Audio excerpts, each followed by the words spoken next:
The sun was barely rising when I stepped off the transport plane, boots hitting the tarmac with a weight I hadn't felt in months.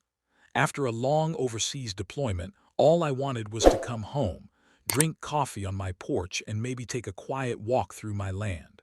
But the first thing my neighbor told me turned my stomach to ice. My land was gone. Sold. At first, I thought it was some mix-up. I owned that property outright. No mortgage, no liens, nothing. But then he handed me a letter from the HOA claiming they had reassessed the subdivision boundaries and reallocated unused plots to cover unpaid fees. The kicker: they'd done it while I was deployed, knowing full well I couldn't respond. I drove straight to my cabin, or at least where my cabin used to be. The place was gone, bulldozed, and in its place a brand new community park with a shiny HOA sign. That's when the anger hit. Years of service, and this is what I came back to. They'd underestimated one thing.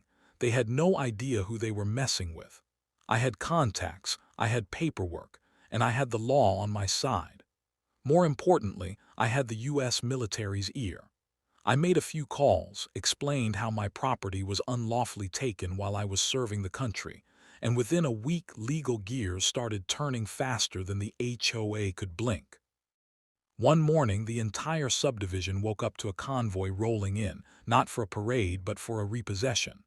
The military police, legal officers, and even a couple of high-ranking officials arrived to enforce the court order.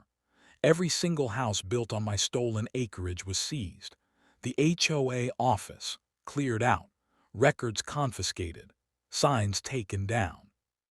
Neighbors came out with coffee cups in hand, eyes wide, watching their so-called untouchable HOA crumble in a single morning. The president, oh, she was fuming, shouting about rights and authority. But all that hot air didn't mean a thing once the military repossessed every square inch they'd stolen. By sundown, the subdivision was no longer theirs. My land was mine again, and the HOA was dissolved. I stood there, hands in my pockets, looking at the empty space where their fancy homes used to stand. The lesson: don't mess with someone who's been trained to fight for what's theirs, especially when what's theirs is protected by the full weight of the law and a few very powerful friends. And I have to admit, watching those HOA signs get loaded into a truck was the sweetest welcome home I could have asked for.